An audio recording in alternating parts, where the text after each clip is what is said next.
hello friends किटिस personal आपलोक सकलोके वेलकाम जनाइছো আজি গাহৰি ফাৰ্মৰ পৰা ষ্টাৰ্ট কৰি দিছো ভিডিওটো যেহেতু আগতে কাম এটা ভাবি আছিলো যেহেতু এটো ভাঙিব লৈছো কাৰণ এটা প্ল্যানিং কৰিম গাহৰি নুপুহা আৰু ইয়াত আপোনাক জনাই থাকিম বাৰু লাহে লাহে আৰু যেহেতু গাহৰি কেটা বহুত দিন আগৰ পৰা আপোনাক দেখা নাই তো এয়া ব্ৰাউনি আৰু এয়া পোৱালি কেটা চাওক তো এটো অলমোস্ট 1 মান্থ হৈছে কি আৰু গ্ৰোথটো ঠিকে লাগিছে ভগৱানৰ কৃপাত মানুহ দেখিলে পুৰা উৎপাত কৰে মানে কি কওঁ এইটো প্ৰেগনেন্ট হৈ আছে আৰু সেইটো প্ৰেগনেন্ট হৈ আছে আৰু এইটো 10 দিন হ'ল আৰু ক্ৰছ কৰোৱা এইটো খাসী হয় 3 মাহ ওচৰা-ওচৰি হয় আৰু মানে জন্ম দিয়াৰ পৰা 3 মাহ আৰু তাৰপিছত ইয়াত 4টা মেল আছে 2টা ফিমেল আছে 4টাটো খাসী কৰিব লাগিব নেক্সট মান্থ এই মান্থৰ এণ্ডত খাসী কৰিম ভাবিছোঁ আৰু এটা সোয়াইন ফিভাৰ ইনজেকশ্যন মাৰিব আছে পুৰা মানুহ দেখিলে উৎপাত হৈ যায় মানুহ দেখিলে উৎপাত হৈ যায় মানুহ দেখিলে উৎপাত হৈ যায় আই ব্ৰাউনি তো এইটো মামাই অকলে নোৱাৰিব বুলি কাৰণে মই অলপ সহায় কৰিম বুলি ভাবিছোঁ এই তামোল গছটো কাটি পেলাম বুলি ভাবিছোঁ কাৰণ বহুত প্ৰব্লেম হৈছে কাৰণ মাজত হৈ গ'লতো সেইকাৰণে বৰষুণটো বহুত আমনি কৰিছে যেতিয়া কাম কৰোঁ তেতিয়া বৰষুণ আহে যেতিয়া কাম নকৰোঁ তেতিয়া আকৌ বৰষুণটো ৰখি যায়গৈ এতিয়া অকণমান কাম কৰা নাই আৰু ৰেষ্ট লৈছোঁ চাহ খাম বুলি কিন্তু এতিয়া আকৌ বৰষুণটো ৰখি দিছে 40% আছে বাকী তো 40%টো কমপ্লিট হ'লে মানে হৈ যাব আৰু ইয়াত টকোপাত লগা মানে টিন আছে কিন্তু যদি টকোপাত লগাওঁ তেতিয়া টকোপাত কিনিব লাগিব যদি টিন ব্যৱহাৰ কৰোঁ তেতিয়া টিনটো কিনিব নালাগে আৰু জাষ্ট বা কেইটামান কিনিলে হৈ যাব আৰু যেহেতু টিনকেইটা চব ওলোৱা হ'ল তাৰপিছত এতিয়া দেখাব বিচাৰিছোঁ এই পাছখিনি নেট লগাই ল'লোঁ গ্ৰীণ হাউচৰ নেট অকণ বাচি আছিলে ছাইডটো পুৰা কভাৰ কৰি ল'লোঁ আৰু অলপ মানে গেছটো তালৈকে বেছি নাযাবলৈ কাৰণে আৰু তাৰপিছত এতিয়া এইটো হৈ গ'ল আৰু বাকী কাম আছে এইটো ঘৰ বনোৱাটো কেইদিন পাছত ষ্টাৰ্ট কৰিম আৰু মানে ৰ'দ বৰষুণ দি আছেতো এতিয়া ক'ব নোৱাৰিছোঁগৈ সেইকাৰণে গছটো কাটিব আছে মানে তামোল গছটো কাটি দিওঁ নেকি বাবা তামোল গছটো আহি নাকাটো আৰু ন যোনদিনাখন ঘৰ বনাম এইটো মানে এটা পষ্ট এটা বনাম বুলি ভাবিছোঁ লাহে লাহে এনেকুৱা টাইপ বনাবগৈ নেকি আৰু অলপ ওখ কৰি দিওঁ নেকি এনেকৈ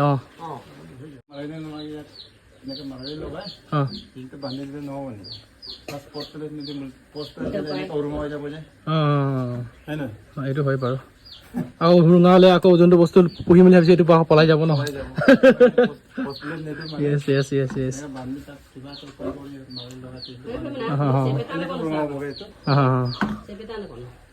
তাৰপিছতে লাহে লাহে কৰি আছোঁ আৰু আপডেটবোৰ দেখাই থাকিম আৰু গাইছ আজি আপোনালোকক দেখুৱাম বুলি ভাবিছোঁ গাহৰি কেনেকৈ ইনজেকশ্যন মাৰিব লাগে মানে ক্লাছিকেল সোয়াইন ফিভাৰ ইনজেকশ্যন কেনেকৈ মাৰিব লাগে যিহেতু ময়ো শিকিছোঁ তো আপোনালোকক মই দেখুৱাই দিওঁ বুলি ভাবিছোঁ যাতে আপোনালোকে নিজেও এইটো কিবা কৰিব পাৰিব পাছলৈ মই ভেটেনাৰী অফিচৰ পৰা জাষ্ট লৈ আহিছোঁ ক্লাছিকেল সোয়াইন ফিভাৰ ভেকচিন 10টা গাহৰি মাৰিব পাৰিব ইয়াত আছে ষ্টাইল ৱাটাৰ মিক্স কৰিব লাগে ইয়াৰ পাছত এতিয়া মই ফ্ৰিজৰ ভিতৰত সোমাই দিলোঁ আৰু লগতে আনিছোঁ চিৰিঞ্জ নিজে মাৰিব শিকিব লাগে কাৰণ কেতিয়াবা ঘপককৈ বিচাৰিলে ডক্তৰ নাপায় তো সেইকাৰণে নিজে মাৰিব শিকিব লাগে তো সেইকাৰণে আপোনালোকক মই দেখাম বুলি ভাবিছোঁ আজি ভেকচিন কেনেকৈ মাৰে প্ৰথমতে চিৰিঞ্জটো লৈ লৈছোঁ তাৰপিছত এইটো ষ্টাইল ৱাটাৰ তো এইটো অকণমান লৈ লওঁ একচুৱেলি কেপ থাকে এই কেপটো ওলাই ল'লোঁ অলপ আগতে আপোনালোকক নেদেখালোঁ আৰু ওলোৱাটো তো এয়া চাওক লৈ ল'লোঁ অলপ ভিতৰত ষ্টাইল ৱাটাৰটো সোমাই দিলোঁ এতিয়া মিক্স কৰি দিম 1-2 মিনিটমান 2 মিনিটমান মিক্স কৰাৰ পাছত ইয়াৰ পৰা গোটেই ওলাই ইয়াত সোমাই দিম আৰু এয়া চাওক মেইন বস্তু মিক্স কৰাটো ওলালোঁ ওলোৱাৰ পাছত এতিয়া ইয়াত আকৌ সোমাই দিম মিক্স কৰি দিম ml ওলাওঁ 10 ড'জ হয়তো তো এয়া হ'ল 1 ml জেগা এটা আছে এই কোমল জেগাত কিবা কৰিব লাগে মাৰিব লাগে ইয়াত কেলে ইয়াত হিৰ নাই কাৰণে হিলিব পাৰে ন সেইকাৰণে কাণত ধৰি লৈছোঁ লাহেকৈ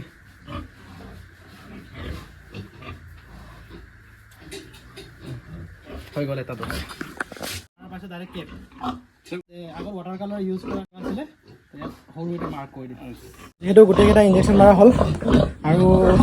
পোৱালি 6টা আছিলে 6টাটো মাৰিলোঁ আৰু লগত মাকটো মাৰিলোঁ আৰু বৰটো মাৰিলোঁ যিহেতু 8 মাহ 9 মাহ হৈছে সেইকাৰণে মাৰি ল'লোঁ আৰু যদি এনেই ড'জটো ৱেষ্ট হৈ যাবতো তো ঝেমেলাটো শেষ হৈ গ'ল আৰু এটা ঝেমেলা কি আছে জানে নাই খাচী কৰিব আছে 4টা মেল আছে 4টা মেলটো খাচী কৰিব আছে অলপ ডাঙৰ হৈ গৈছে 10 কেজি ওপৰ হৈ গৈছে সেইকাৰণে সৰুতে খাচী কৰি দিব লাগে যেতিয়া বেছি কষ্ট নাপায় বুলি কয় আৰু এতিয়া ডাঙৰ হ'লে মানে কষ্টটো অলপ পাব আৰু ঘৰটো বনাব বুলি ভাবি আছোঁ কি কৰিম মই সেইটোও জনাম আৰু লগতে কেনেকৈ বনাওঁ আপোনালোকক ধুনীয়াকৈ দেখাম আৰু তাৰপিছতে এয়া আৰু আজি ভিডিঅ' এইটোৰ ওপৰত আছিলে কি গাহৰি ঘৰটো ভাঙা হ'ল আৰু লগতে ইনজেকশ্যন কেনেকৈ মাৰিব লাগে আপোনালোকক দেখালোঁ আৰু যিহেতু মই সৰু সুৰা ভুল কৰিব পাৰোঁ খৰধৰত আপোনালোকক মই ধুনীয়াকৈ এক্সপ্লেইন কৰিব নোৱাৰিব পাৰোঁ আৰু লগতে সৰু সুৰা ভুলো হ'ব পাৰে যিহেতু মই ইনজেকশ্যনটো সদায় এনেকৈ এইটো ছাইডত ধৰিব লাগে কাৰোবাৰ গাঁতত নালাগক বুলি আৰু নিজৰ গাঁতো নালাগিব ধৰা ষ্টাইলটো হোৱা নাছিলে যিহেতু মামাই ফাৰ্ষ্ট টাইম ধৰি দিব আহিছিলে যিহেতু গাহৰিটো ডাঙৰ হোৱাৰ কাৰণে এমাহত 10ৰ পৰা 12 কেজিলৈ হৈ গৈছে গাহৰি পোৱালিকেইটা তাৰপিছত এইটো বেচিবলৈ নহয় আৰু তাত গাঁৱত পুহিমগৈ বুলি ভাবিছোঁ আৰু সেয়া আৰু আজিৰ ভিডিঅ' তো চাই যদি ভাল পাইছে লাইক চাবস্ক্ৰাইব কৰিব মানে আৰু bye bye and take care